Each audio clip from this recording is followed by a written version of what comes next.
चलिए बच्चों, आज के इस सेशन में हम लोग सीखेंगे हाइड्रोकार्बन का लेक्चर 2 है ये। लेक्चर 1 में हम लोगों ने हैलोजिनेशन ऑफ एल्केन सीखा था, यानी एल्केन में हैलोजन कैसे जोड़ा जाता है। एल्केन का हैलोजिनेशन कैसे किया जाता है ये हमने लास्ट क्लास में लेक्चर 1 में देखा है। अब हम हैलोजन को जोड़ना तो सीख लिए एल्केन में, अब हैलोजन को हटाना सीखेंगे। ठीक है, लास्ट क्लास में आपने क्या सीखा, थोड़ा रिवाइज करा दे 2 मिनट। आपने सीखा, मान लीजिए कि आपके पास CH4 है, तो इसको अगर आप क्लोरीन के साथ ट्रीट करते हैं इन प्रेजेंस ऑफ सनलाइट, तो आपने देखा था कि होमोलिटिक फ्यूजन होता है, अपना अपना एक एक इलेक्ट्रॉन लेकर सिमेट्रिकल फ्यूजन होता है सनलाइट की वजह से, है ना। और एक क्लोरीन, देखो कार्बन ऑलरेडी 4 बॉन्ड बना रखा है, तो इसमें और ज़्यादा क्लोरीन जुड़ेगा नहीं जब तक कि इससे हाइड्रोजन बाहर नहीं हो। तो एक हाइड्रोजन बाहर होता है और उसके बदले क्लोरीन जुड़ जाता है, और जो एक हाइड्रोजन बाहर हुआ और जो क्लोरीन फ्री रेडिकल बना, ये दोनों मिलकर HCl बन जाता है। इस प्रकार एल्केन में हैलोजन जुड़ जाता था, ये आपने लास्ट क्लास में देखा। इसी प्रकार से दूसरा एग्जाम्पल आपने देखा कि मान लीजिए CH3 इथेन है, और इसमें मान लीजिए हमको ब्रोमीन जोड़ना है, और इसमें हमने सनलाइट लिया। तो इसी प्रकार से सनलाइट लेने की वजह से क्या होगा, दोनों में से किसी भी एक कार्बन में, क्योंकि सभी कार्बन 4-4 बॉन्ड बना रखे हैं, तो मान लीजिए कि फर्स्ट कार्बन ठीक है जैसा है वैसा ही रहेगा, और सेकेंड कार्बन से एक हाइड्रोजन कम कर देंगे, तो जहाँ CH3 था वहाँ CH2 आ जाता है, और उस एक हाइड्रोजन के बदले 2 ब्रोमीन के एक में से एक ब्रोमीन का एटम जुड़ जाता है, और एक ब्रोमीन और एक हाइड्रोजन मिलकर HBr बन जाता था। ये था हैलोजन का जुड़ना, हैलोजिनेशन। अब हम हैलोजन को हटाना सीखेंगे आज के क्लास में। तो आज का क्लास होगा एलिमिनेशन रिएक्शन। क्या पढ़ेंगे बच्चों? Elimination reaction. अगर किसी एल्केन में हैलोजन जुड़ा हुआ है तो उससे हैलोजन कैसे हटाएंगे, तो आज हम लोग सीखेंगे एलिमिनेशन रिएक्शन।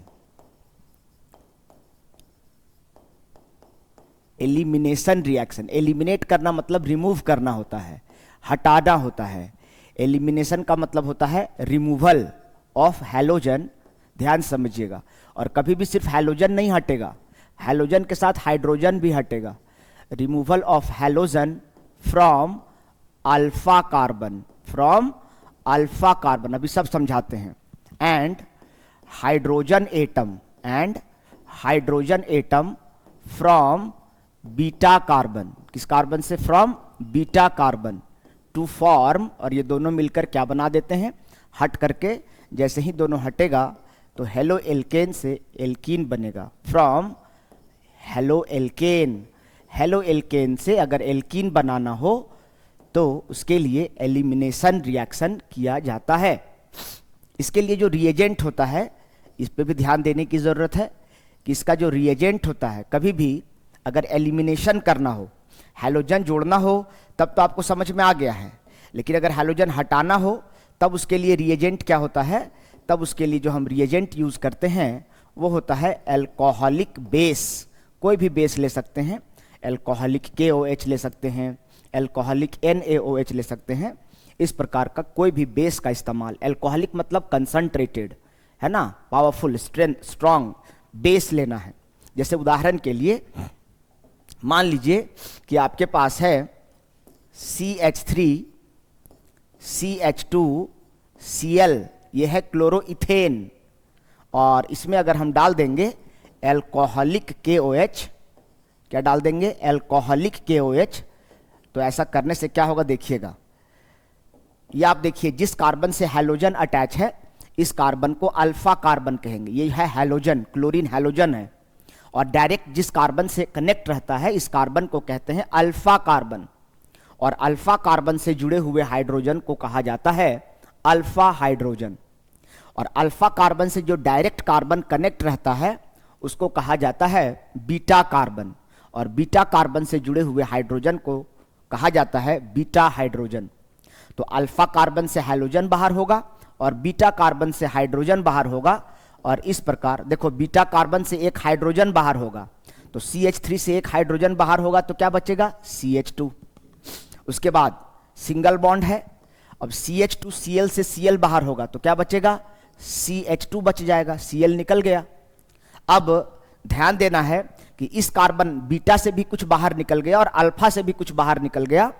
कार्बन जो 4 बॉन्ड यहां पर दोनों बना रखा था, देखो ये एक अल्फा कार्बन 4 बॉन्ड बनाया था, एक बायां एक दाहिना क्लोरीन से और 2 हाइड्रोजन के साथ 4 बॉन्ड बना रखा था। जैसे ही क्लोरीन निकल गया तो एक बॉन्ड इसका डिस्टर्ब हो गया, बर्बाद हो गया, तो ये अल्फा कार्बन अब 3 बॉन्ड पर दिख रहा होगा, एक बॉन्ड इधर और 2 हाइड्रोजन। इसी प्रकार बीटा कार्बन भी 4 बॉन्ड बना रखा था, 3 हाइड्रोजन के साथ और 1 कार्बन के साथ। जैसे ही एक हाइड्रोजन यहां से निकला तो ये 2 हाइड्रोजन पर आ गया। अब ये देखो 3 बॉन्ड बना रखा है, 2 हाइड्रोजन के साथ और 1 कार्बन के साथ, यानी इसको भी कोई छोड़कर चला गया, इसको भी कोई छोड़कर चला गया। तो अल्फा और बीटा अपनी वैलेंसी को फुलफिल करने के लिए अपने आप में एक double bond pi bond set कर लेंगे और यहाँ का Cl और यहाँ का KCl बन जाएगा और यहाँ का H और यहाँ का OH H2O बन जाएगा। नहीं समझ में आया सर, इसका मैकेनिज्म समझाएंगे तब समझ में आएगा। देखिए यहाँ पर रिएक्शन हुआ क्या, तो इसका मैकेनिज्म समझते हैं। देखिए इसका मैकेनिज्म कैसे हुआ, ये रिएक्शन हुआ कैसे, ठीक है, ध्यान समझेंगे कि इसका मैकेनिज्म मतलब ये रिएक्शन कैसे हुआ। अब बताइए क्या हम इस CH3 को ऐसा लिख सकते हैं क्या, CH2H, समझने के लिए थोड़ी देर के लिए। अरे इस कार्बन से 3 हाइड्रोजन जुड़ा हुआ है, तो 3 में से 2 को जोड़कर दिखाएं और 1 को अलग से दिखा रहे हैं, कोई दिक्कत है क्या। उसी प्रकार CH2 के साथ Cl लगा हुआ है, तो Cl को नीचे दिखा रहे हैं, Cl को क्या दिखा रहे हैं, नीचे दिखा रहे हैं, तो यहाँ क्या हो जाएगा क्लोरीन। CH3 को हमने लिखा CH2H, इसी को हम ऐसा लिख सकते हैं कि नहीं, सो बताओ। CH2Cl, इसी कार्बन से अल्फा कार्बन से क्लोरीन जुड़ा है। अब ध्यान समझिएगा यहाँ पर क्या होगा। अब देखिए कार्बन और क्लोरीन में क्लोरीन जो है वो ज्यादा इलेक्ट्रोनेगेटिव है, तो क्लोरीन क्या करेगा, क्लोरीन क्या करेगा, कार्बन के इस इलेक्ट्रॉन को अपनी तरफ खींचेगा और इसी प्रकार जब ये इसका इलेक्ट्रॉन खींचेगा तो क्लोरीन पर माइनस चार्ज आ जाएगा और कार्बन अपना इलेक्ट्रॉन दे रहा है, देने वाले पे प्लस और क्लोरीन ले रहा है, इसलिए इस पे माइनस चार्ज आ जाएगा। अरे जो ले रहा है, क्लोरीन एक इलेक्ट्रोनेगेटिव एलिमेंट है, तो ये कार्बन के इलेक्ट्रॉन को खींच के निकल जाएगा। इस प्रकार से ये कार्बन के इलेक्ट्रॉन को लेकर निकल जाएगा, Cl माइनस बनकर निकल जाएगा। तो जब ये माइनस बनकर निकल गया, इसका इलेक्ट्रॉन लेके निकल गया, तो कार्बन अपना इलेक्ट्रॉन दिया तो प्लस नहीं आएगा कार्बन पे। इसी प्रकार कार्बन और हाइड्रोजन यहां शेयरिंग करके बॉन्ड बनाया था, लेकिन हाइड्रोजन अपना इलेक्ट्रॉन कार्बन को दे रहा है, तो जब देगा तो ये अपना इलेक्ट्रॉन भी दे दिया, तो क्लोरीन कार्बन ने लिया इसलिए इस पे माइनस, और ये हाइड्रोजन अपना इलेक्ट्रॉन दे दिया इसीलिए ये H+ बनकर निकल जाएगा। अच्छा यहां पर आपने क्या ले रखा है, बेस ले रखा है, यानी आपने K+, ये मेटल है पोटेशियम, तो उस पर प्लस चार्ज आएगा और OH पे माइनस आ जाएगा। इसी प्रकार पोटेशियम का इलेक्ट्रॉन ऑक्सीजन ले गया, क्योंकि ऑक्सीजन इलेक्ट्रोनेगेटिव एलिमेंट है, तो ऑक्सीजन जब पोटेशियम का इलेक्ट्रॉन खींचा तो ऑक्सीजन पे 2 इलेक्ट्रॉन हो गया, एक अपना वाला और एक पोटेशियम का लिया, सो 1 इलेक्ट्रॉन लिया इसलिए माइनस, पोटेशियम अपना 1 इलेक्ट्रॉन दिया इसीलिए प्लस। इस प्रकार K और O के बीच का बॉन्ड टूट गया, प्लस माइनस बन गया। अब आप समझिए, जो प्लस होता है वो माइनस के पास जाता है और जो माइनस होता है वो प्लस के पास जाता है। Oppositely charge attract each other, तो यहाँ जो H+ निकला है सो और यहाँ जो OH- है सो, तो ये H और OH मिलकर क्या बन जाएगा, H2O बन जाएगा। अरे H+ और OH- क्या बन जाएगा, H2O। यहाँ का Cl- और यहाँ का K+ क्या बन जाएगा बताइए, प्लस KCl, प्लस माइनस मिलकर बॉन्ड बनाता है, ठीक है।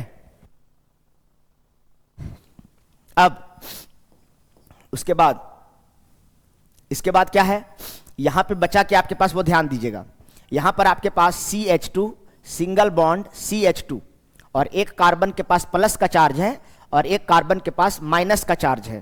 तो समझिए माइनस मतलब इसके पास माइनस और इसके प्लस, माइनस प्लस मिलकर बॉन्ड बनाता है। अगर बॉन्ड दिखा रहे हैं तो फिर प्लस माइनस को मत दिखाइए, अगर प्लस माइनस दिखा रहे हैं तो बॉन्ड को मत दिखाइए। तो हमने यहाँ बॉन्ड बना दिया है, तो हम यहाँ क्या करेंगे, प्लस और माइनस को हटाएंगे, तो ये माइनस और ये प्लस मिलकर ही बॉन्ड बनाया और इस प्रकार हेलो एल्केन से क्या बन जाता है, एल्कीन बन जाता है। अल्फा कार्बन से हैलोजन और बीटा कार्बन से हाइड्रोजन। पढ़िए यहाँ क्या लिखा है, removal of halogen from alpha carbon and hydrogen atom from beta carbon. अब अल्फा से भी कुछ निकल रहा है, बीटा से भी कुछ निकल रहा है, तो अल्फा और बीटा दोनों कार्बन के पास इलेक्ट्रॉन की कमी हो जा रही है। दोनों के पास 3-3 बॉन्ड हो जा रहा है। तो उसको भरपाई करने के लिए, डैमेज कंट्रोल करने के लिए अल्फा और बीटा के बीच में डबल बॉन्ड आ जा रहा है, और इस प्रकार हेलो एल्केन से क्या बन जा रहा है? एल्कीन बन जा रहा है। नोट डाउन कीजिए, इसका स्क्रीनशॉट ले लीजिए, नोट डाउन कीजिए, इसका स्क्रीनशॉट लीजिए। मैं साइड हो गया हूं। चलिए एक और दूसरा उदाहरण लेकर समझते हैं और बढ़िया समझ में आएगा। मान लेते हैं, एक दूसरा उदाहरण लेते हैं। आपके पास है देखिए, ध्यान समझिएगा, CH3 CH3 और यहां पर लगा हुआ है ब्रोमीन, ठीक है, और यहां पर आपको दे दिया है एल्कोहलिक KOH, और क्वेश्चन पूछा गया है, हमने वो पढ़ा के भेजा और आपके एग्जाम में क्वेश्चन आ गया, कंप्लीट द फॉलोइंग। इस सवाल को बनाइए, क्या बनेगा, क्या प्रोडक्ट बनेगा। ये दिया हुआ, ये दिया हुआ है। अब एक बात समझ लो, एक तो आपके पास हेलो एल्केन दिख रहा है और दूसरा में आपको एल्कोहलिक KOH, ALC मतलब एल्कोहलिक मतलब कंसंट्रेटेड बेस दिख रहा है। तो इसको देखते ही समझ जाना है, क्या समझना है कि यहां पर क्या हो रहा है? Elimination reaction. ये जो रिएजेंट ही है, इसका काम ही यही है कि ये अल्फा कार्बन से हैलोजन और बीटा कार्बन से हाइड्रोजन बाहर करेगा। अब अभी थोड़ी देर पहले सर ने क्या सिखाया आपको कि जिस कार्बन से हैलोजन कनेक्ट रहता है वो अल्फा कार्बन होता है। तो देखो बच्चों, ये हैलोजन है तो ये अल्फा कार्बन है, और अल्फा से जो कार्बन डायरेक्ट जुड़ा रहता है उसको बीटा कार्बन कहते हैं। तो ये हो गया बीटा कार्बन, तो ये भी कहलाएगा बीटा कार्बन। यहां पर 2 बीटा कार्बन है ना, ये 2 डिग्री अल्काइल हैलाइड है। यहां पर 2 बीटा कार्बन है, बताए हैं 1 डिग्री 2 डिग्री, है ना। यहां पर ये कितना डिग्री हेलो एल्केन है? तो 2 डिग्री हेलो एल्केन है। हेलो एल्केन का ही दूसरा नाम एल्काइल हैलाइड भी होता है। 2 डिग्री क्यों है? क्योंकि यहां बीटा कार्बन की संख्या कितनी है? 2 है, इसीलिए ये 2 डिग्री अल्काइल हैलाइड है। 2 डिग्री अल्काइल हैलाइड है, और इसीलिए इसको हम क्या कह रहे हैं? 2 बीटा कार्बन है, इसलिए 2 डिग्री अल्काइल हैलाइड कह रहे हैं। तो अगर यहां 2 बीटा कार्बन है तो 2 प्रोडक्ट बनने की संभावना है। वैसे तो दोनों का मतलब सेम ही होगा, दोनों एक ही तरह का प्रोडक्ट बनेगा। समझाने के लिए आपको समझा के बताते हैं। बताइए जरा ध्यान से समझिएगा, क्या हम इसको ऐसा लिख सकते हैं क्या? CH2H,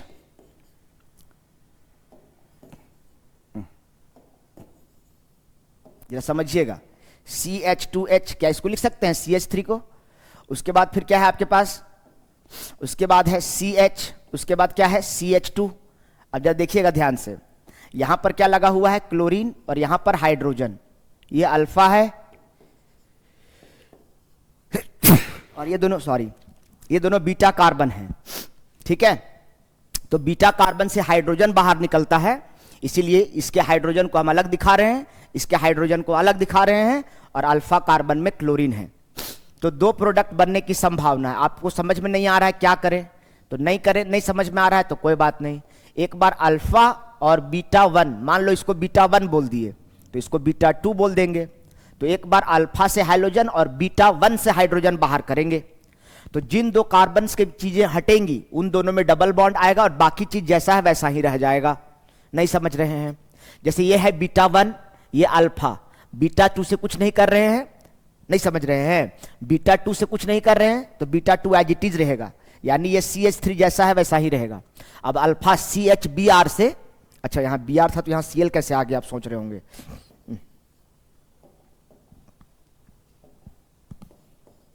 यहां Br है तो CH3, अब यहां से हम Br बाहर कर रहे हैं अल्फा से। देखो इस बार कैसे खेल रहे हैं, ठीक है। तो अभी हम क्या कर रहे हैं? अल्फा से हाइड्रोजन और बीटा से हाइड्रोजन बाहर कर रहे हैं। तो जिससे बाहर कर रहे हैं उसी से खाली चेंजेस दिखाएंगे, बाकी एज इट इज रहेगा। तो ये CH3 में कोई परिवर्तन नहीं है।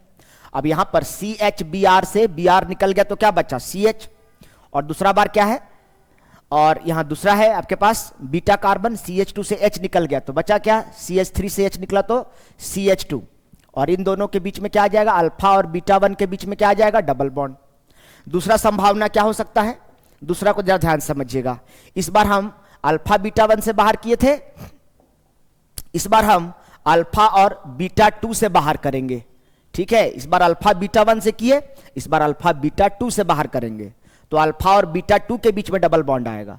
तो ये है बीटा 2, यानी यहां से हाइड्रोजन बाहर किए इस बार, और यहां से ब्रोमीन हो सकता है बाहर हो, दोनों में से कोई एक ही बनेगा, या तो इससे हो या इससे हो, दोनों में से कोई एक ही प्रोडक्ट बनेगा एक बार में। संभावना दो है इसलिए दोनों को दिखा रहे हैं। तो मान लो यहां CH2 H से H चला गया तो बचा क्या, CH2 खाली बच गया। CH Br से Br चला गया तो बचा क्या, CH खाली बच गया। बाकी इसमें बीटा 1 से कुछ भी बाहर नहीं हो रहा है, तो ये बीटा 1 जैसा है वैसा ही रह जाएगा। ठीक है, तो ये क्या हो जाएगा, CH3 एज इट इज रह जाएगा। अब यहां अल्फा R1 ये है और बीटा 2 ये है, तो इन दोनों के बीच में डबल बॉन्ड आ जाएगा। दोनों प्रोडक्ट का अगर नाम सेम है तो प्रोडक्ट सेम ही माना जाएगा। इसका भी नाम क्या है, प्रोप 1 इन या प्रोपीन, फर्स्ट कार्बन पर ही डबल बॉन्ड लगा है, और इसका भी नाम है प्रोप 1 इन। तो अगर नाम सेम है तो प्रोडक्ट भी सेम माना जाएगा, यानी बोथ आर सेम। तो ज्यादा परेशान नहीं होना है कि हमने सर ने ये सिखा के भेजा एग्जाम में आ गया, है ना। कोई भी एक दिखा दीजिए, किसी भी अल्फा कार्बन से हाइड्रोजन और किसी भी बीटा कार्बन से हाइड्रोजन को बाहर कीजिए और अल्फा और बीटा के बीच में डबल बॉन्ड लगा दीजिए, और ये बाकी जो बाई प्रोडक्ट बना KBr प्लस H2O वो आप चाहे तो दिखा सकते हैं और नहीं चाहे तो इग्नोर भी कर सकते हैं। क्यों, क्योंकि ये बाई प्रोडक्ट हैं, सेकेंडरी प्रोडक्ट है, इनको दिखाना उतना जरूरी नहीं है, लेकिन अगर आप चाहें तो दिखा सकते हैं। यहां पे लिखा हुआ है प्लस, जो चीज यहां लिखा है वही चीज यहां लिखा है, KBr प्लस H2O, यहां भी है KBr प्लस H2O, क्योंकि आप KOH ले रहे हैं तो K और Br बाहर, H और OH बाहर। नहीं समझ में आया बच्चों? चलिए इसको नोट डाउन कीजिए, स्क्रीनशॉट लीजिए, एक और इसी प्रकार का क्वेश्चन कराते हैं, शायद समझ में आ जाए।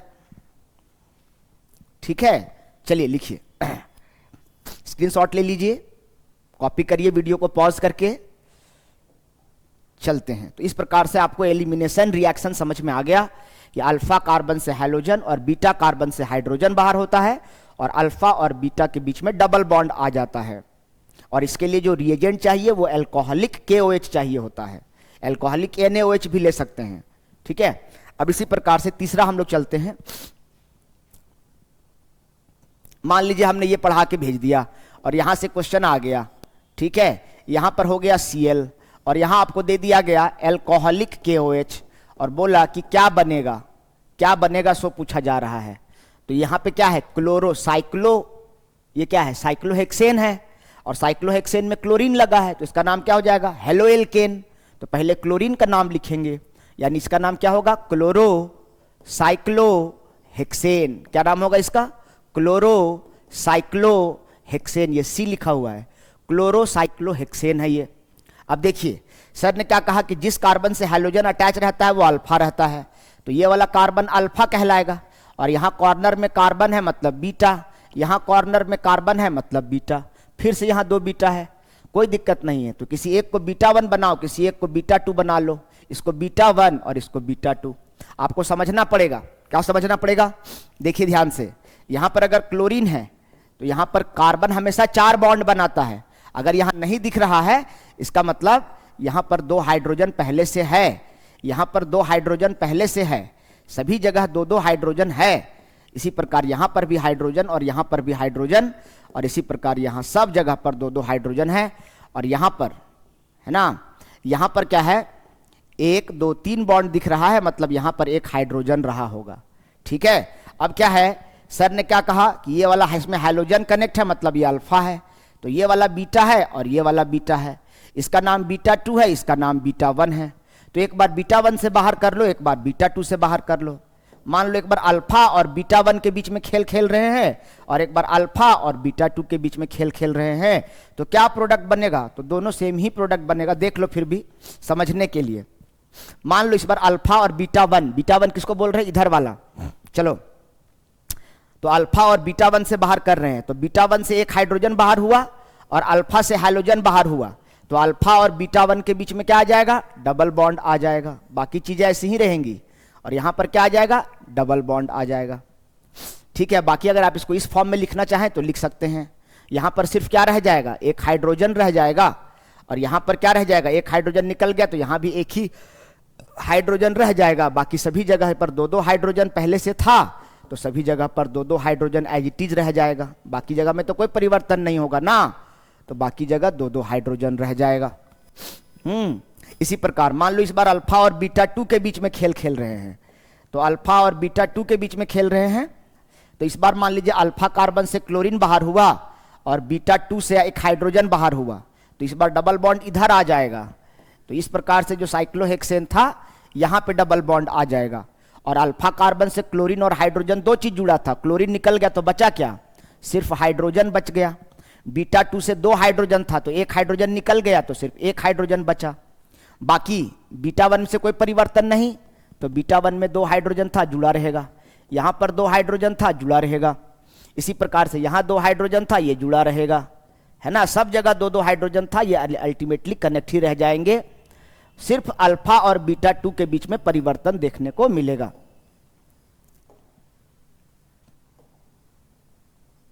ठीक है, ये तो इस प्रकार से यानी दो प्रोडक्ट है, इसका भी नाम वही है साइक्लोहेक्सीन और इसका भी नाम वही है साइक्लोहेक्सीन, दोनों का नाम सेम है साइक्लो,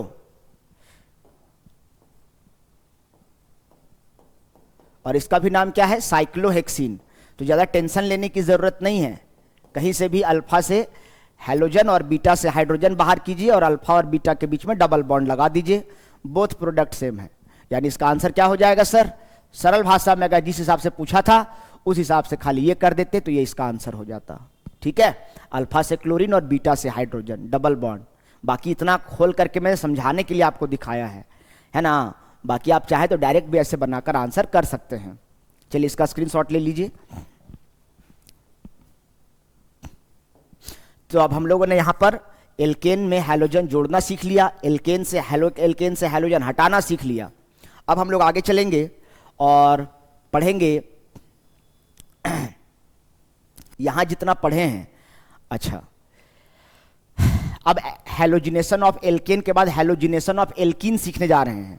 ध्यान दीजिएगा, पहला रिएक्शन जो था वो पहला था हैलोजिनेशन ऑफ एल्केन, इसका रोमन में 2 नंबर डालना, एलिमिनेशन रिएक्शन, एक एक करके चलेंगे।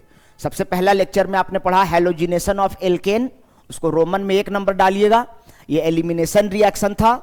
तो इसको रोमन में 2 डालिएगा। अब तीसरा टाइप का रिएक्शन पढ़ने जा रहे हैं। अब एल्कीन में हैलोजन जोड़ेंगे, इसके पहले एल्केन में जोड़े थे, तीसरा है हैलोजिनेशन ऑफ एल्कीन। अगर एल्कीन में हैलोजन जोड़ना हो तब कैसे करेंगे, हैलोजिनेशन ऑफ एल्कीन,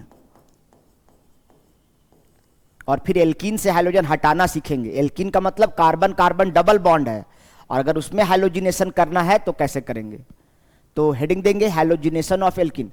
हैलोजिनेशन का मतलब क्या बताए हैं बच्चों, एडिशन ऑफ हैलोजन। क्या बताया गया है, एडिशन ऑफ हैलोजन। अगर हैलोजन में एल्कीन जोड़ना है, एल्कीन में हैलोजन जोड़ना है तो कैसे जोड़ेंगे। हैलोजन मतलब क्या बताया गया, फ्लोरीन, क्लोरीन, ब्रोमीन, आयोडीन, एस्टेटीन। लेकिन इनमें से सिर्फ कौन कौन से हैलोजन रिएक्ट करते हैं, तो जवाब है सिर्फ और सिर्फ क्लोरीन और ब्रोमीन। फ्लोरीन, आयोडीन, एस्टेटीन ये सब रिएक्शन नहीं करता है। क्यों नहीं करता है सर, क्योंकि फ्लोरीन का साइज बहुत छोटा होता है और आयोडीन का साइज बहुत बड़ा होता है, और जिस कारण से फ्लोरीन और आयोडीन के रिएक्शन करने का तरीका क्लोरीन और ब्रोमीन से मैच नहीं करता है। फ्लोरीन बहुत छोटा और आयोडीन बहुत बड़ा, और इसीलिए फ्लोरीन और आयोडीन के रिएक्शन करने का तरीका बिल्कुल अलग होता है। एस्टेटीन एक रेडियो एक्टिविटी हल्की हल्की होती है, इसी कारण से एस्टेटीन को हम लोग बाकी की तरह ट्रीट ही नहीं करते हैं। क्लोरीन और ब्रोमीन का साइज ऑलमोस्ट लगभग एक जैसा होता है काफी हद तक, और इसीलिए क्लोरीन और ब्रोमीन के रिएक्शन करने का पैटर्न एक जैसा होता है। तो जब भी कभी हैलोजिनेशन की बात करेंगे तो हमेशा क्लोरीन और ब्रोमीन आपके दिमाग में आना चाहिए। चलिए, अब हमको एल्कीन में हैलोजन जोड़ना है तो कैसे जोड़ेंगे। अब देखो, एल्कीन भी 2 तरह का होता है, एक होता है सिमेट्रिकल एल्कीन और एक होता है अनसिमेट्रिकल एल्कीन। केस 1, पहले हम सिमेट्रिकल एल्कीन की बात करेंगे। सिमेट्रिकल एल्कीन मतलब सर, सिमेट्रिकल एल्कीन का मतलब होता है डबल बॉन्ड के दोनों तरफ कार्बन की संख्याएं इक्वल हों। Equal number of carbon, equal number of carbon on either side of double bond, on either side of double bond. Double bond के दोनों तरफ अगर कार्बन की संख्या बराबर हो तो उसको सिमेट्रिकल एल्कीन कहते हैं। जैसे एग्जाम्पल के लिए CH2 डबल बॉन्ड CH2, दूसरा एग्जाम्पल लेते हैं CH3 CH double bond CH CH3। आप इन दोनों को इक्वेशन में देखेंगे, दोनों कंपाउंड में देखेंगे कि डबल बॉन्ड के इधर भी एक ही कार्बन है और इधर भी एक कार्बन है, दोनों तरफ कार्बन की संख्या बराबर है। यहां पर भी आप देखेंगे डबल बॉन्ड के इधर 2 कार्बन और डबल बॉन्ड के इधर 2 कार्बन है, यानी डबल बॉन्ड के दोनों तरफ कार्बन की संख्याएं बराबर हैं। अब देखो इसके लिए क्या करना है, जब भी हैलोजिनेशन ऑफ एल्केन करते थे तो हम लोग Cl2 और सनलाइट लेते थे। देखो जब आप एल्केन का हैलोजिनेशन करते थे तो आप रिएजेंट क्या लेते थे, हैलोजन लेते थे और सनलाइट लेते थे, है ना, देख लो रिएजेंट। लेकिन जब एल्कीन का हैलोजिनेशन करेंगे तो एल्कीन का हैलोजिनेशन जब आप करेंगे तो उसके लिए रिएजेंट बदल जाएगा। इसके लिए जो रिएजेंट होगा, ध्यान समझिएगा, इसके लिए जो रिएजेंट लेते हैं वो लेते हैं एसिड, कोई भी HCl लेंगे या HBr लेंगे, कोई भी एसिड लेंगे। वहां Cl2 लेते थे, यहां HCl लेंगे, वहां Br2 लेते थे, यहां HBr लेंगे। फर्क समझिए, वहां सनलाइट लेते थे, यहां सनलाइट लेने की जरूरत नहीं है, क्योंकि वो एल्केन था और ये एल्कीन है। एल्केन और एल्कीन में एल्कीन ज्यादा रिएक्टिव होता है, ये ऑलरेडी रिएक्टिव होता है। एल्केन रिएक्शन नहीं करता जनरली, इसलिए तो उसको पैराफिन्स कहते हैं। उसके मुकाबले इसकी रिएक्टिविटी ज्यादा होती है, तो यहां सनलाइट की जरूरत नहीं है। बस यहां पर आपको कोई एसिड लेना है, इसको कहते हैं हैलोजन एसिड। क्या कहते हैं, हैलोजन एसिड कहते हैं, हैलोजन एसिड। इसका नाम है हाइड्रोक्लोरिक एसिड, इसमें हैलोजन लगा है, इसीलिए इसको हम क्या कहते हैं, हैलोजन एसिड। और हैलोजन एसिड हमेशा क्या करता है, ये पाई बॉन्ड अगर किसी कंपाउंड में है तो उस पाई बॉन्ड को ब्रेक कर देगा, क्योंकि पाई बॉन्ड वीक होता है। तो हैलोजन एसिड और पाई बॉन्ड में 36 का आंकड़ा है, समझिए ऐसे। तो जैसे ही यहां पर आपको कार्बन और कार्बन के बीच में जो 2 बॉन्ड दिखाई दे रहा है, इसमें से एक सिग्मा बॉन्ड और एक पाई बॉन्ड है, तो जैसे ही इसको HCl के साथ ट्रीट करेंगे, ये एसिड है, तो इन दोनों के बीच का जो डबल बॉन्ड है वो डबल बॉन्ड हट जाएगा, पाई बॉन्ड हट जाएगा, और हटने की वजह से अब देखो जो कार्बन 4-4 बॉन्ड बना रखा था, यहां देखो ये कार्बन 4 बॉन्ड बना रखा था, वो अब 3 बॉन्ड पर आ गया। तो उसको डैमेज कंट्रोल करने के लिए किसी भी एक कार्बन पर हाइड्रोजन और किसी भी दूसरे कार्बन पर हैलोजन चला जाएगा। कोई बच्चा कहेगा कि सर ऐसा क्यों किए सर, ऐसा भी तो कर सकते थे। अगर तुम्हारी इच्छा है कि नहीं हम ऐसा नहीं, हम चाहते हैं कि हैलोजन ऐसे जुड़े, मान लो हाइड्रोजन इस पे आ जाए और हैलोजन इस पे चला जाए, हम चाहते हैं ऐसा हो जाए सर कि इस पर हाइड्रोजन जहां गया था वहां क्लोरीन चला जाए और इस पर हाइड्रोजन, कोई दिक्कत नहीं है, बात बराबर है। चाहे ये प्रोडक्ट रखिए चाहे ये रखिए, यहां और लिखा हुआ है, मतलब या तो ये बनेगा या ये बनेगा, लेकिन दोनों सेम ही चीज है। इसका भी नाम क्लोरोइथेन होगा और इसका भी नाम क्लोरोइथेन ही होगा। इसका नाम क्या है, क्लोरोइथेन, और इसका नाम क्या है, इसका भी नाम 2 ही कार्बन का चेन है और उसमें इसलिए इथेन और उसमें क्लोरीन लगा है, इसीलिए both are same thing, both are same. तो सिमेट्रिकल एल्कीन में कोई टेंशन नहीं, किसी भी जो जिन 2 कार्बन के बीच में डबल बॉन्ड है, डबल बॉन्ड को हटाइए और किसी एक कार्बन पर हैलोजन और किसी दूसरे कार्बन पर हाइड्रोजन लगा दीजिए। इसी प्रकार यहां पर भी 2 संभावना अगर आपको लग रहा है, ठीक है, किसी पर हाइड्रोजन और किसी पर हैलोजन जोड़ दीजिए, तो बोथ आर सेम थिंग। आप देखिएगा, अभी देखिए मैं दोनों करके आपको दिखा देता हूं। मान लीजिए इन दोनों के बीच में डबल बॉन्ड है, तो इन दोनों से डबल बॉन्ड हटेगा, तो हटने से कैसा दिखेगा, CH3 CH CH CH3। एक बार और इसी को लिखते हैं, जब पाई बॉन्ड हटेगा तो कैसा दिखेगा, CH CH CH3।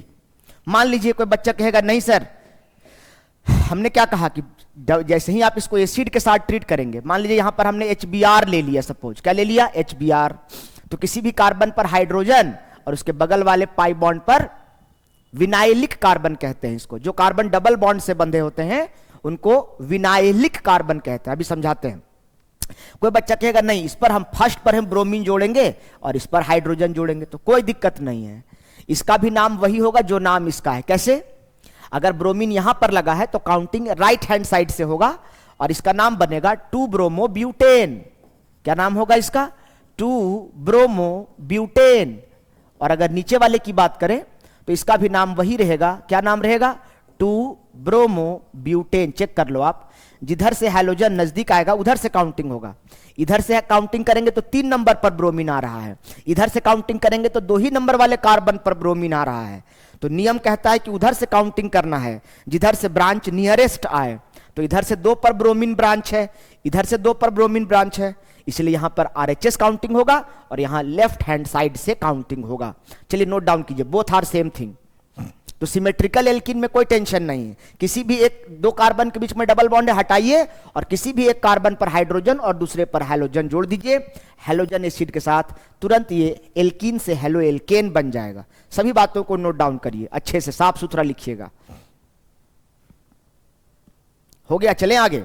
अब देखो केस 2, केस 2 की बात करेंगे। अब केस 1 तो आपको समझ में आ गया, केस 2 हम किसके बारे में बात करेंगे? For unsymmetrical alkene. किसके लिए बात करेंगे? For unsymmetrical alkene. सिमेट्रिकल रहेगा तब तो समझ में आ गया, लेकिन अगर अनसिमेट्रिकल एल्कीन है, अनसिमेट्रिकल मतलब डबल बॉन्ड के दोनों तरफ कार्बन की संख्याएं अगर अलग अलग हैं, है ना, अलग अलग हैं, unequal number of carbon. Unsymmetrical मतलब unequal number of carbon, unequal number of carbon on either side of double bond.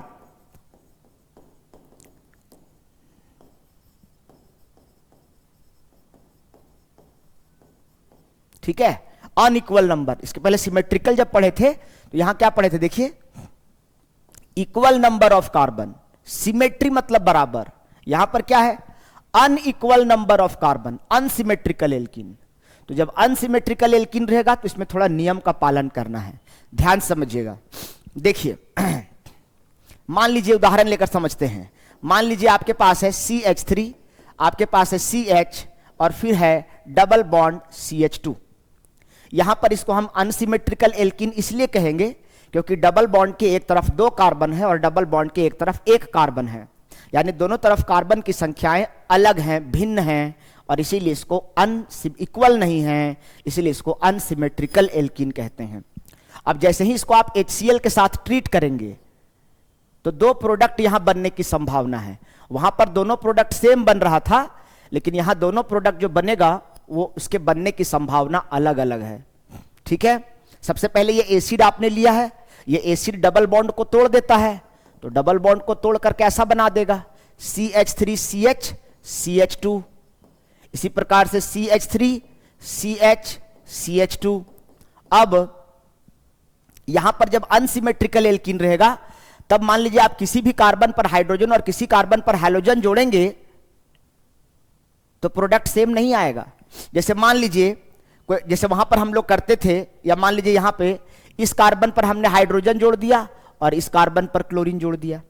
अगर इस कार्बन पर हमने क्लोरीन जोड़ दिया और इस कार्बन पर हाइड्रोजन जोड़ दिया, अगर ये दोनों प्रोडक्ट का नाम सेम आएगा तो प्रोडक्ट सेम माना जाएगा, लेकिन अगर नाम अलग अलग आएगा तो प्रोडक्ट भी डिफरेंट माना जाएगा। चेक करके देखिए, तो यहां पर क्या था? इसका भी नाम क्लोरोइथेन, इसका भी नाम क्लोरोइथेन। सिमेट्रिकल के केस में इसका भी नाम 2 ब्रोमोब्यूटेन, इसका भी नाम 2 ब्रोमोब्यूटेन। लेकिन जब अनसिमेट्रिकल की बात करेंगे तो अनसिमेट्रिकल में क्या होगा? इसका नाम होगा 1 क्लोरोप्रोपेन और इसका नाम होगा 2 क्लोरोप्रोपेन। सेम नहीं है, यहां फर्स्ट वाले कार्बन पर क्लोरीन है इसलिए यह होगा 1 क्लोरोप्रोपेन, और यहां सेकेंड वाले कार्बन पर क्लोरीन है इसलिए इसका नाम होगा 2 क्लोरोप्रोपेन। इसका नाम होगा, अगर नाम सेम है तो प्रोडक्ट सेम माना जाएगा, अगर नाम अलग है तो प्रोडक्ट अलग माना जाएगा। तो यहां तो प्रोडक्ट अलग अलग बन रहा है, तो ये क्या हो जाएगा? 1 क्लोरोप्रोपेन और ये हो जाएगा 2 क्लोरोप्रोपेन। अगर हम इसकी बात करें तो ये कहलाएगा 2 डिग्री अल्काइल हैलाइड। नहीं समझे? अरे अभी तुरंत तो समझाया प्यारे, क्यों? क्योंकि यहां पर बीटा कार्बन की संख्या 2 है, इसीलिए इसको 2 डिग्री अल्काइल हैलाइड कह रहे हैं। और इसको हम कहेंगे 1 डिग्री अल्काइल हैलाइड। क्यों 1 डिग्री? क्योंकि यहां बीटा कार्बन की संख्या 1 है। कितना है? 1 बीटा कार्बन। यहां बीटा कार्बन की संख्या 1 है। क्यों सर? इस कार्बन से हैलोजन जुड़ा है, मतलब ये अल्फा, अल्फा के बाद वाले को बीटा, बीटा के बाद वाले को गामा। तो यहां तो बीटा कार्बन 1 है, यहां इस पर हैलोजन जुड़ा है इसलिए अल्फा, अल्फा के बाद बीटा, अल्फा के बाद बीटा। तो यहां 2 बीटा कार्बन है, इसीलिए 2 डिग्री अल्काइल हैलाइड कह रहे हैं। डिग्री मतलब संख्या, अमाउंट। ये मैथ क्लास नहीं है कि डिग्री मतलब एंगल। डिग्री से हम ये मापते हैं कि आपका बुखार कितना है, आप कहाँ तक पढ़े लिखे हैं, रूम का टेम्परेचर कितना डिग्री है। यानी डिग्री मतलब अमाउंट, मात्रा, एक्सटेंट, किस हद तक। तो यहाँ बीटा कार्बन की संख्या कितनी है, इसी को डिग्री कह रहे हैं। 2 degree alkyl halide, 1 degree alkyl halide. ठीक है, तो ये दोनों प्रोडक्ट बनेगा। लेकिन अगर हमसे पूछा जाए, जब अनसिमेट्रिकल एल्कीन हो तो 2 प्रोडक्ट बनने की संभावना है अलग अलग, ठीक है, दोनों को लिखिएगा। लेकिन अगर हमसे पूछा जाए कि इन दोनों में ज्यादा स्टेबल कौन है, तो हम कहेंगे कि ज्यादा स्टेबल ये वाला है, मोर स्टेबल ये है। क्यों स्टेबल है ये लेक्चर 1 में आपको बताए हैं, और इसीलिए ये वाला प्रोडक्ट बनने की संभावना ज्यादा है। ये भी बन सकता है, ये दोनों रिएक्ट करके, दोनों नहीं बनेगा। जिस समय ये दोनों रिएक्ट कर किया एक बार में तो हो सकता है ये बना है, ये दोनों रिएक्ट किया तो हो सकता है ये बना है। जिस समय ये बना होगा उस समय ये नहीं बनेगा, जिस समय ये बनेगा उस समय ये नहीं बनेगा। लेकिन इसके बनने की संभावना ज्यादा है। यानी अगर 100 बार रिएक्शन हुआ तो 100 बार में 80 बार ये बनेगा और 20 बार ही इसके बनने की संभावना है। तो ये ज्यादा बार इसके बनने की संभावना है, इसीलिए इसको मेजर प्रोडक्ट कहते हैं। और इसके बनने की संभावना ऊपर वाले की कम है, इसके बनने की संभावना कम है, इसीलिए इसको क्या कह रहे हैं, माइनर कह रहे हैं। क्या कह रहे हैं बच्चों, माइनर। ये वाला कम बनेगा इसलिए इसको माइनर कह रहे हैं। चलो अब यहां पर एक नियम समझने की जरूरत है। नियम क्या कहता है, नियम यहां पर कहता है, ये बहुत इंपॉर्टेंट बात है, यहां पर लगाना है एक नियम। जब भी कभी अनसिमेट्रिकल एल्कीन हो तो एक नियम हमेशा लागू होता है, मार्कोव निकोव रूल। कौन सा रूल लागू होता है, मार्कोव निकोव रूल लागू होता है। आखिर ये कैसे हम जानेंगे सर कौन स्टेबल है कौन कम स्टेबल है, तो इसके लिए अप्लाई होता है मार्कोव निकोव रूल। और मार्कोव निकोव रूल क्या कहता है, सुनो ध्यान से, क्या कहता है, कहता है कि जब भी कभी अनसिमेट्रिकल एल्कीन हो तो अनसिमेट्रिकल एल्कीन का को जब एसिड के साथ ट्रीट करते हैं, हैलोजन एसिड के साथ या वाटर के साथ ट्रीट करते हैं, तो जो हाइड्रोजन वाला हिस्सा होता है वो इन दोनों कार्बन जिनके बीच में डबल बॉन्ड है, इन दोनों कार्बन, इसको मत देखो, डबल बॉन्ड इन दोनों कार्बन के बीच का टूटेगा ना, तो चोट इन दोनों को लगेगा, तो मरहम भी इन्हीं दोनों कार्बन पर लगना चाहिए। जब डबल बॉन्ड इसका हट रहा है तो इन दोनों कार्बन की वैलेंसी डिस्टर्ब हो रही है, ये दोनों कार्बन 3-3 बॉन्ड पर आ रहा है, तो हाइड्रोजन और हैलोजन इन पर जोड़ना है ना। तो इन दोनों में देखना है कि इन दोनों कार्बन में से कौन से कार्बन पर हाइड्रोजन की संख्या पहले से ही ज्यादा है, और जिसके पास हाइड्रोजन की संख्या ज्यादा है हाइड्रोजन उसी के पास जाएगा। यानी ये जो हाइड्रोजन है वो इस कार्बन के पास आएगा और जो क्लोरीन हैलोजन है वो इस कार्बन के पास जाएगा, और इस प्रकार 2 डिग्री अल्काइल हैलाइड बनाएगा एज अ मेजर प्रोडक्ट। इसी को कहते हैं मार्कोव निकोव रूल। माने जिसके पास हाइड्रोजन ज्यादा रहेगा उसी के पास और हाइड्रोजन जाएगा। ठीक वैसे ही जैसे हम लोग कभी ऑटो में बैठते हैं तो उस ऑटो में जाकर बैठते हैं जिस ऑटो में पहले से पैसेंजर बैठा हुआ होता है। अगर एक खाली ऑटो है उसमें नहीं बैठना पसंद करते हैं, क्यों, क्योंकि जल्दी निकलेगा ना, जल्दी निकलेगा वो। खाली रहेगा तो बुलाते रहेगा, आइए मैडम, बैठिए मैडम, 20 रुपया दीजिएगा मैडम। नहीं, इसका मतलब क्या है, हम उसी ऑटो में जाकर बैठना पसंद करते हैं जिस ऑटो में पहले से पैसेंजर थोड़ा बहुत हो, ताकि वो जल्दी निकलेगा। उसी होटल में या उसी रेस्टोरेंट में जाकर खाना खाना पसंद करते हैं जिस रेस्टोरेंट में पहले से लोग लंबी लाइन लगा रखे हो। क्योंकि ऐसा करने से अगर हम उस होटल में जाएंगे जो होटल चलता ही नहीं है तो वो हमें स्टेल फूड खिलाएगा, फ्रेश फूड नहीं खिला पाएगा। इसीलिए हमें डर होता है, पता नहीं कब का खाना खिला देगा, ताज़ा खाना खिलाएगा कि नहीं खिलाएगा। तो जिस प्रकार हम भी उसी लड़की को प्रपोज करते हैं, हम लोग भी, जो थोड़ा बहुत किसी से इससे उससे बात करती है तो कहते देखो ना कहीं जगह है तो एडजस्ट कर लो। नहीं जो लड़की किसी से बात नहीं करती है, शाई नेचर की होती है, उससे जनरली कोई बात नहीं करना चाहता, उसको डर लगता है कि पता नहीं प्रपोज करेंगे बुरा मान जाएगी, कुछ बोल देगी, सर लोग को बोल देगी। होता है कि नहीं होता है? समझाने के लिए बता रहे हैं भाई, इसको दिल पे मत लो, समझाने के लिए बता रहे हैं। तो हम अपने जीवन में भी मार्कोव निकोव का ही पालन करते हैं, उसी के पास जाते हैं जिसके पास पहले से ज्यादा होता है। यानी कहने का मतलब है कि हाइड्रोजन इसी कार्बन के पास जाएगा जिसके पास पहले से हाइड्रोजन की संख्या ज्यादा है, और हैलोजन इस कार्बन के पास आएगा। बीच वाले कार्बन पर हमेशा हैलोजन जुड़ना पसंद करेगा, 2 डिग्री बनाने की चेष्टा करेगा। इसी को कहते हैं मार्कोव निकोव रूल। यानी मार्कोव निकोव रूल क्या है अलग से लिखते हैं, इसको नोट डाउन कीजिए पहले। देखिए मार्कोवनिकोव रूल क्या कहता है,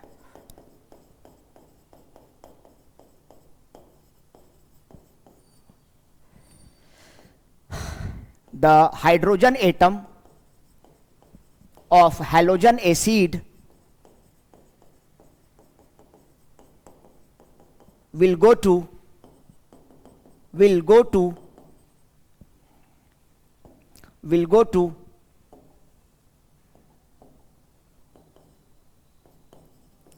that vinylic carbon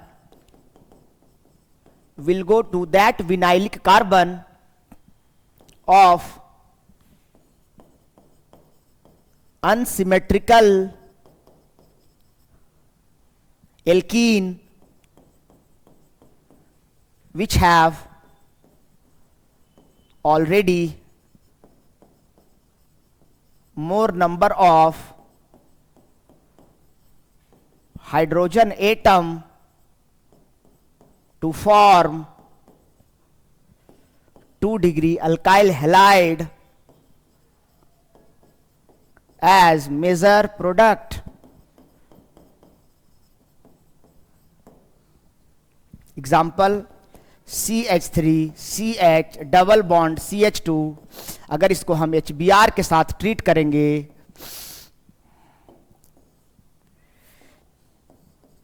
तो जो हाइड्रोजन है जब डबल बॉन्ड हटेगा तो हाइड्रोजन इसके पास और हैलोजन इस कार्बन के पास आएगा और CH3 CH और यहाँ पर ब्रोमीन जुड़ जाएगा और CH2 और इसके पास हाइड्रोजन आएगा और इसका नाम हो जाएगा 2 ब्रोमो प्रोपेन। 2 ब्रोमो प्रोपेन, इसको हम कहेंगे 2-डिग्री अल्काइल हैलाइड या 2-डिग्री हेलो एल्केन। चलिए नोट डाउन करिए, यही है मार्कोव-निकोव रूल। मैं साइड हो जाता हूं। The hydrogen atom of halogen acid will go to that vinylic carbon. Vinylic carbon क्या होता है समझाते हैं। जो कार्बन डबल बॉन्ड से बंधा होता है उसको विनाइलिक कार्बन कहते हैं। जैसे समझिए, देखिए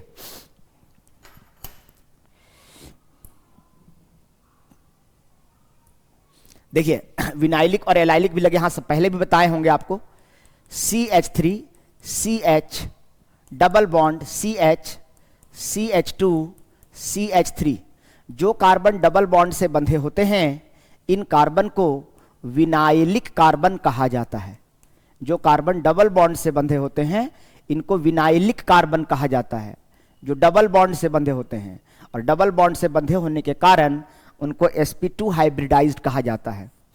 फिर डबल बॉन्ड के ठीक बगल में जो पहला कार्बन सिंगल बॉन्ड से बंधा होता है, डबल बॉन्ड के ठीक बगल में पहला कार्बन जो सिंगल बॉन्ड से बंधा होता है, इनको एलाइलिक कार्बन कहा जाता है। क्या कहा जाता है? Allylic carbon. और ये सिंगल बॉन्ड से बंधे होने के कारण sp3 हाइब्रिडाइज्ड कहा जाता है। और ये वाला जो कार्बन है इसको ना तो आप एलाइलिक कह सकते हैं और ना ही इसको आप विनाइलिक कहते हैं, इसका कोई स्पेशल नाम नहीं है। तो आपको समझना चाहिए, जो कार्बन डबल बॉन्ड से बंधा होता है उसको हम लोग एलाइलिक, विनाइलिक, और डबल बॉन्ड के ठीक बगल में जो सिंगल बॉन्ड से बंधा होता है उसको एलाइलिक कार्बन कहते हैं। तो डबली बॉन्डेड कार्बन को विनाइलिक कार्बन, उसके ठीक बगल वाले कार्बन को एलाइलिक कार्बन कहते हैं। नोट डाउन कीजिए इसको, उसको भी कहीं लिख लीजिएगा नोट करके। विनाइलिक एलाइलिक क्या होता है वो लिखा हुआ है, नीदर एलाइलिक नॉर विनाइलिक, मतलब ना तो उसको एलाइलिक कहेंगे और ना ही उसको विनाइलिक कहेंगे। ठीक है, डबल बॉन्डेड वाले को विनाइलिक, उसके बगल वाले को, ठीक बगल वाले को एलाइलिक। चलो स्क्रीनशॉट ले लो, वीडियो पॉज करके लिखो। मार्कोव-निकोव रूल इंपॉर्टेंट है एग्जाम के लिए। अब चलिए आगे चलते हैं, उदाहरण देते हैं। मान लीजिए आपके पास यहां पर है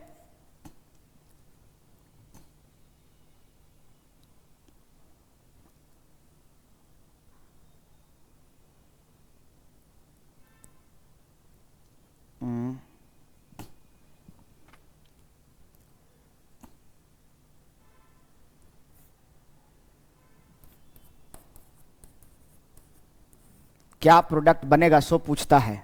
ये क्वेश्चन ऐसा दे दिया है और बोल रहा है कि क्या प्रोडक्ट बनेगा। तो इसको देख के परेशान नहीं होना है, पहले समझने की जरूरत है। अभी तुरंत सर क्या समझाए, देखिए इसको हम अगर खोल कर लिखेंगे, थोड़ा और बड़ा करते हैं, साफ स्पष्ट समझ में आएगा। ये क्वेश्चन देखकर परेशान नहीं होना है। देखिए पहले आपको हम सरल भाषा में पहले समझा लें, उसके बाद आपको थोड़ा खोलकर समझाएंगे। मान लीजिए ये वाला जो कार्बन है ये डबल बॉन्ड से बंधा है, मतलब विनाइलिक कार्बन है। ये डबल बॉन्ड से बंधा है, मतलब विनाइलिक कार्बन है। और देखिए यहाँ पर जब डबल बॉन्ड हटेगा, तो जब डबल बॉन्ड हटेगा तो कैसा दिखेगा, ऐसा दिखेगा। अब इसका जो हाइड्रोजन है वो किसके पास जाएगा, उस कार्बन के पास जाएगा, उस विनाइलिक कार्बन के पास जाएगा जिसके पास पहले से ही हाइड्रोजन की संख्या ज्यादा है। अब देखो ऊपर वाला जो विनाइलिक कार्बन है ये पहले से कितना बॉन्ड बना रखा है, 1 2 3 4 बॉन्ड पहले से बना रखा है। इसका मतलब इसके पास एक भी हाइड्रोजन एटम नहीं है। लेकिन ये वाला नीचे वाला जो विनाइलिक है वो कितना बॉन्ड बना रखा है, एक नीचे और 2 ऊपर, 3 बॉन्ड बना रखा है। इसका मतलब इसके पास एक हाइड्रोजन का एटम पहले से है। तो इसके पास एक हाइड्रोजन है और इसके पास एक भी नहीं है, तो हाइड्रोजन किसके पास जाएगा, अनसिमेट्रिकल एल्कीन है, डबल बॉन्ड के दोनों तरफ कार्बन की संख्या अलग अलग है। तो कहता है कि हाइड्रोजन उसके पास जाएगा जिसके पास पहले से हाइड्रोजन ज्यादा है, यानी कि हाइड्रोजन का एटम इसके पास आएगा, ये वाला। उसको व्हाइट से दिखाते हैं ताकि समझ में आए। HBr जो है हाइड्रोजन एटम इसके पास आएगा, और यहां पर पहले से एक लाइन लगा हुआ था, यहां मिथाइल ग्रुप है, मिथाइल, यहां CH3 लगा हुआ है, तो इसी के पास क्या आ जाएगा, ब्रोमीन आ जाएगा। और इस प्रकार इसका नाम हो जाएगा 1 ब्रोमो 1 मिथाइल साइक्लोहेक्सेन, इसका नाम हो जाएगा 1 ब्रोमो 1 मिथाइल। ये मिथाइल लगा हुआ है, जरूरी नहीं है कि आपको समझ में आए। अगर इसके पहले का चैप्टर IUPAC नोमेनक्लेचर आप नहीं पढ़े हैं तो उतना बढ़िया नहीं आएगा समझ में। इसका नाम है 1 ब्रोमो साइक्लो, हाँ ब्रोमो नहीं है, यहां मिथाइल है। क्या नाम है, मिथाइल साइक्लोहेक्सीन। 1 लगाने का भी जरूरत नहीं है, इसका नाम है methyl cyclohexene, methyl cyclohexene, methyl cyclohexene इसका नाम है। और इसका नाम है 1 ब्रोमो 1 मिथाइल साइक्लोहेक्सेन। वहां इन लगाए हैं, डबल बॉन्ड है ENE, और यहां ANE लगा हुआ है। नहीं समझ में अगर आया तो इसको हम खोल के समझा देते हैं। देख लीजिए यहां पे आपको समझने की जरूरत है, ये ऐसा लिखा है, इसका मतलब कहां कहां पर क्या कौन एटम है समझिए। आपको समझने की जरूरत यहां पर यह है, ऐसे समझिए। देखिए यहां पर लगा हुआ है CH3, ठीक है, और यहां पर है कार्बन, यहां पर कोना है, कोना पर कार्बन कार्बन कार्बन। अब ये कार्बन एक बॉन्ड बना रखा है, यहां पर एक भी हाइड्रोजन नहीं है, यहां पर 2 हाइड्रोजन है, यहां पर 2 हाइड्रोजन है, यहां पर 2 हाइड्रोजन है, और मतलब ये जो कार्बन है ये भी 2 हाइड्रोजन से कनेक्ट है इस प्रकार से, और ये भी 2 हाइड्रोजन से कनेक्ट है। जो आपको नहीं दिख रहा है वो मैं ग्रीन पेन से दिखा रहा हूं, ये आपको यहां पर नहीं दिख रहा है जबकि दिखना चाहिए था। अब आप जैसे ही इसको HBr के साथ ट्रीट करते हैं, तो HBr के साथ ट्रीट करने का मतलब है कि जो हाइड्रोजन है, देखो इस कार्बन के पास कितना हाइड्रोजन है, एक भी नहीं, और इसके पास कितना हाइड्रोजन है, एक। तो मार्कोव-निकोव रूल क्या कहता है, मार्कोव-निकोव कहता है कि हाइड्रोजन उसके पास जाएगा जब डबल बॉन्ड टूटेगा, तब डबल बॉन्ड इन दोनों के बीच का टूटेगा, तो हाइड्रोजन उसके पास आएगा, उस कार्बन के पास जिसके पास पहले से हाइड्रोजन ज्यादा है। तो इस कार्बन के पास एक हाइड्रोजन है और इसके पास हाइड्रोजन नहीं है, तो हाइड्रोजन जो है वो इस कार्बन के पास आएगा, और इसीलिए क्या हो जाएगा, देखो जरा, इसीलिए ये कुछ ऐसा दिखेगा, है ना। और इस कार्बन के पास अब क्या हो जाएगा, जहां पहले से CH3 लगा हुआ था वहां पर ब्रोमीन भी आ जाएगा, और यहां पर एक हाइड्रोजन पहले से लगा हुआ था वहां एक और हाइड्रोजन आ जाएगा, डबल बॉन्ड हट जाएगा, और बाकी चीजें जैसी थी वैसी ही रहेगी। बाकी में कोई चेंजेस नहीं आया, इसलिए इसको हम नहीं दिखा रहे हैं ताकि आपको स्पष्ट समझ में आए। इसीलिए अब यही इसी कार्बन पर ब्रोमीन ब्रांच भी है, इसी पे मिथाइल ब्रांच भी है, और ब्रोमीन और मिथाइल में अल्फाबेटिकली B पहले आता है, इसलिए ब्रोमीन को पहले लिखेंगे 1 ब्रोमो 1 मिथाइल साइक्लोहेक्सेन। तो ये हो गया सिमेट्रिकल अनसिमेट्रिकल एल्कीन में मार्कोव-निकोव रूल। देखिए मार्कोव-निकोव रूल कभी कभी फेल भी कर जाता है, इसको नोट डाउन करो। अब इसके बाद जब मार्को पढ़े हैं तो एंटी मार्को भी पढ़ ही लेते हैं लगे हाथ। देखिए एंटी मार्कोव-निकोव रूल क्या होता है, एंटी मार्कोव-निकोव रूल, अच्छा केस 1 सिमेट्रिकल चल रहा था ना, तो अब अनसिमेट्रिकल, एक मिनट रुको तो, अच्छा, केस 2 स्टार्ट हो गया है फॉर अनसिमेट्रिकल एल्कीन। तो अनसिमेट्रिकल एल्कीन में दो संभावना है, एक है मार्कोव निकोव और एक लगाना है एंटी मार्कोव लगाना है। देखिए, दूसरा होता है मार्कोव का उल्टा, एक होता है एंटी मार्कोव निकोव रूल, या इसी को हम लोग कहते हैं खरास इफेक्ट। क्या कहते हैं? खरास। स्पेलिंग देख के लिखेंगे।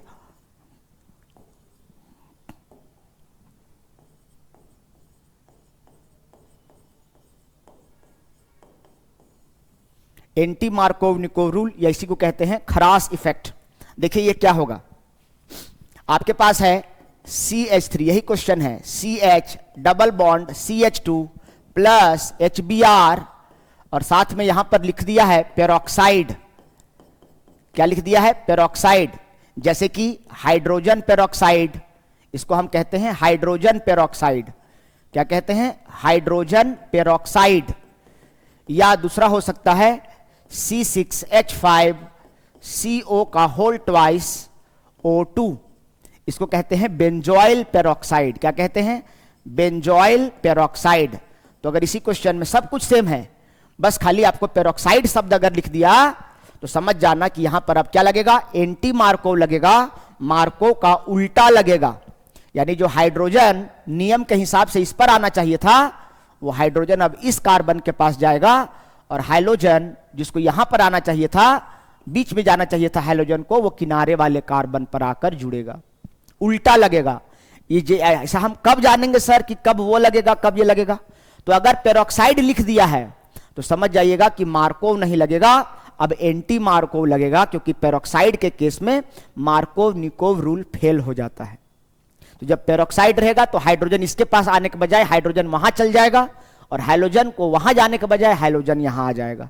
ये पेरोक्साइड रिस्पॉन्सिबल है किसके लिए? एंटी मार्कोव के लिए रिस्पॉन्सिबल है। और ध्यान रखिएगा, only HBr is valid for peroxide. कभी भी पेरोक्साइड लगा रहे हैं आप तो वहां HCl के साथ पेरोक्साइड नहीं काम करेगा। Only HBr is valid for peroxide. Peroxide के लिए सिर्फ यही एक ऐसा एसिड है जो काम करेगा। ध्यान समझिएगा, HCl, HF, HI are not valid, with peroxide. Peroxide के साथ इनका कोई योगदान नहीं है। अगर पेरोक्साइड के साथ इनको रिएक्शन करने कहिएगा तो ये रिएक्ट नहीं कर पाएंगे। ठीक है, तो ऐसा करने से क्या प्रोडक्ट बनेगा? ध्यान समझिए, ऐसा करने से क्या बनेगा? तो CH3 CH डबल बॉन्ड हट के सिंगल बॉन्ड हो जाएगा, और जिसके पास हाइड्रोजन ज्यादा है उसके पास बेचारा अब हाइड्रोजन नहीं, हाइड्रोजन इसके पास और इसके पास हैलोजन चला जाएगा, और जहां 2 डिग्री बनता था वहां 1 डिग्री प्रोडक्ट बनेगा, और इसका नाम हो जाएगा 1 ब्रोमोप्रोपेन, और ये हो जाएगा 1 डिग्री अल्काइल हैलाइड। यही मेजर प्रोडक्ट बनेगा। वो वाला भी बनेगा पर वो माइनर, उल्टा हो जाएगा। इसी को यहां पर मेजर प्रोडक्ट कहते हैं। तो पूछा जाएगा कि मार्को एंटी मार्को जब लगता है तो मेजर प्रोडक्ट कौन होता है? तो 1 डिग्री अल्काइल हैलाइड। मार्को का उल्टा एंटी मार्को। ठीक है, नोट डाउन कर लो इसको। चलिए, तो इतना सारा बात आप सीख गए हैं, अभी फिलहाल इतना ही रखते हैं। इसके बाद अगला क्लास हम लोग करेंगे और उसमें इसके आगे सीखेंगे। तो अभी हम लोगों ने एल्कीन में भी हैलोजन जोड़ना सीख लिया, और आज के क्लास में एल्केन से हैलोजन हटाना सीख लिया। एक और तरीका होता है हैलोजन, एक और वो भी कर ही देते हैं, रुको लगे हाथ, उसको भी समझ लो। चलो यहाँ तक नोट डाउन करो पहले, 2 मिनट और लगेगा, उसको भी खत्म करते हैं। देखो अब इसके बाद क्या है, मान लीजिए एक और दूसरा तरीका होता है addition of halogen to alkene. एक और तरीका होता है, इसको भी कहीं लिख लीजिएगा। मान लीजिए आपके पास है CH2 double bond CH2 plus Br2 लिखा हुआ है, और यहां पर CCl4। अच्छा, एक बात आपके मन में पूछा जा पढ़ रहे होंगे आप लोग कि पेरोक्साइड क्या होता है सर? तो पेरोक्साइड क्या होता है ये भी समझ लीजिए। Compound which contain peroxy linkage. Peroxide क्या होता है? पेरोक्साइड उसको कहते हैं compound which contain peroxy linkage. Compound which contain peroxy linkage, वैसा कंपाउंड जिसमें पेरोक्सी लिंकेज पाया जाता है। पेरोक्सी लिंकेज का मतलब sir that is oxygen oxygen के बीच में सिंगल बॉन्ड, ऑक्सीजन और ऑक्सीजन के बीच में सिंगल बॉन्ड अगर कहीं पाया जाता है तो उसको पेरोक्सी लिंकेज कहते हैं और उसी को पेरोक्साइड कहते हैं। जैसे हाइड्रोजन पेरोक्साइड है, तो हाइड्रोजन पेरोक्साइड में देखिए ऑक्सीजन और ऑक्सीजन के बीच में सिंगल बॉन्ड प्रेजेंट है। इसको भी कहीं किनारे लिख लीजिएगा कि पेरोक्साइड क्या होता है। तो ऑक्सीजन ऑक्सीजन सिंगल बॉन्ड अगर किसी कंपाउंड में रहता है तो उसको पेरोक्साइड कहते हैं। ये देखिए हाइड्रोजन पेरोक्साइड है ये। चलिए आगे अब हम आपको बता रहे थे, यहाँ कार्बन टेट्राक्लोराइड है ये कहते हैं इसको नॉन पोलर सॉल्वेंट। जैसे वाटर है तो वो पोलर सॉल्वेंट है, पर ये नॉन पोलर सॉल्वेंट है। तो जब इसको ब्रोमीन के साथ ट्रीट करेंगे, अरे सॉरी यार, चलो तब इसको ब्रोमीन के साथ ट्रीट करेंगे। जब HBr था तो क्या होता था, देखो जब HBr आप लेते थे तब क्या होता था, या HCl लेते थे तब क्या होता था, किसी भी एक कार्बन पर हाइड्रोजन और किसी दूसरे कार्बन पर हैलोजन जाता था। लेकिन अब हम HCl नहीं ले रहे हैं, HBr नहीं ले रहे हैं, Br2 ले रहे हैं, Cl2 ले रहे हैं, तब क्या होगा वो समझो। तो जब दोनों एटम ब्रोमीन ही है तो पाई बॉन्ड हटेगा और पाई बॉन्ड हटने के कारण इस कार्बन पर भी ब्रोमीन और इस कार्बन पर भी ब्रोमीन जुड़ जाएगा और इसका नाम हो जाएगा 1,2 डाइब्रोमो इथेन। इसका नाम क्या हो जाएगा, 1,2 डाइब्रोमो इथेन।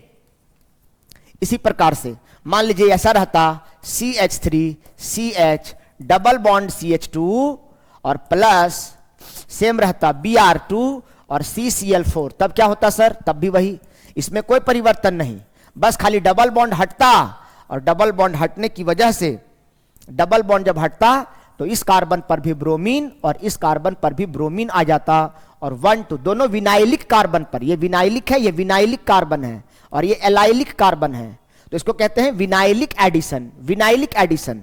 परंतु बट, लेकिन इसी क्वेश्चन में खेला हो जाएगा, बट समझिएगा ध्यान से। लेकिन अगर यही क्वेश्चन है CH3CH double bond CH2 plus Br2 और यहां पर CCl4 के बदले हीट दे दिया बहुत ज्यादा, मान लीजिए 773 केल्विन के पास हीट दे दिया, तो जैसे ही हीट मिलेगा तो ये जो हैलोजन है वो इन दोनों कार्बन पर जाने के बजाय इस एलाइलिक कार्बन पर हैलोजन आकर के जुड़ेगा। क्यों, ये वाला कार्बन एलाइलिक कार्बन है, बता चुके हैं कि जो कार्बन डबल बॉन्ड के ठीक बगल में सिंगल बॉन्ड से बंधा होता है उसको एलाइलिक कार्बन कहते हैं। और जब यहां पर आप हीट दे रहे हैं ना, तो एलाइलिक कार्बन जो होता है वो काफी संवेदनशील होता है, is very sensitive towards heat and light, very sensitive towards heat and light, heat and light. तो जैसे ही आप यहां हीट दे दिए, यहां पर हीट नहीं दे रहे थे, यहां हीट नहीं दिया आपने, पर यहां आपने हीट भी दिया है, यहां CCl4 के बदले आपने हीट दिया है, तो इन दोनों कार्बन पर जुड़ने के बजाय हैलोजन इस कार्बन पर एलाइलिक कार्बन पर जाकर जुड़ेगा। लेकिन एलाइलिक कार्बन पहले से ही 4 बॉन्ड बना रखा है, तो इसमें इतनी क्षमता नहीं है कि यह हैलोजन को अपने अंदर जोड़ सके। तो तब ये तभी जोड़ पाएगा जब इससे एक हाइड्रोजन बाहर होगा। तो CH3 के बदले यहां पर क्या करना पड़ेगा, CH2 करना पड़ेगा। ये CH डबल बॉन्ड CH2 जैसा है वैसा ही रहेगा और उस एक हाइड्रोजन के बदले एक ब्रोमीन यहां पर आकर जुड़ेगा और साथ में एक ब्रोमीन जो बच जाएगा सो अलग से HBr बनेगा, अलग से HBr बनेगा, ये अलग से बाई प्रोडक्ट बनेगा। इसमें देखिए क्या हो रहा है, इसमें देखिए दोनों इन्हीं डबल बॉन्डेड कार्बन पर दोनों हाइड्रोजन जुड़ रहा है, लेकिन जब हीट दे दिए हैं तो इन दोनों पे जुड़ने के बजाय उसके बगल वाला कार्बन जो एलाइलिक कार्बन है उस पर जाकर के हाइड्रोजन जुड़ा है। क्यों, क्योंकि हीट देने की वजह से एलाइलिक कार्बन विनाइलिक यानी एल्कीन से भी ज्यादा रिएक्टिव हो गया और इसीलिए अपने अंदर हाइड्रोजन को जोड़ लिया और एक हाइड्रोजन को बाहर किया सो और एक ब्रोमीन बाहर हुआ सो HBr बनकर बाहर हो गया। चलिए इसको भी नोट डाउन कीजिए और हम लोग इसी के साथ आज की क्लास को समाप्त करते हैं। इतना आपने सीख लिया, इसको आप बार बार अभ्यास करेंगे, धीरे धीरे करके हम लोग सीखेंगे। कल इसके आगे फर्दर फिर से क्लास अपलोड होगा और उसमें आप कुछ नया सीखेंगे। बच्चों धैर्य बनाए रखिए, 7-8 दिन मेरे साथ बने रहिए, आप देखिएगा चैंपियन हो जाएंगे। धीरे धीरे आप बेसिक चीजों को सीखने लगेंगे। Okay, thank you.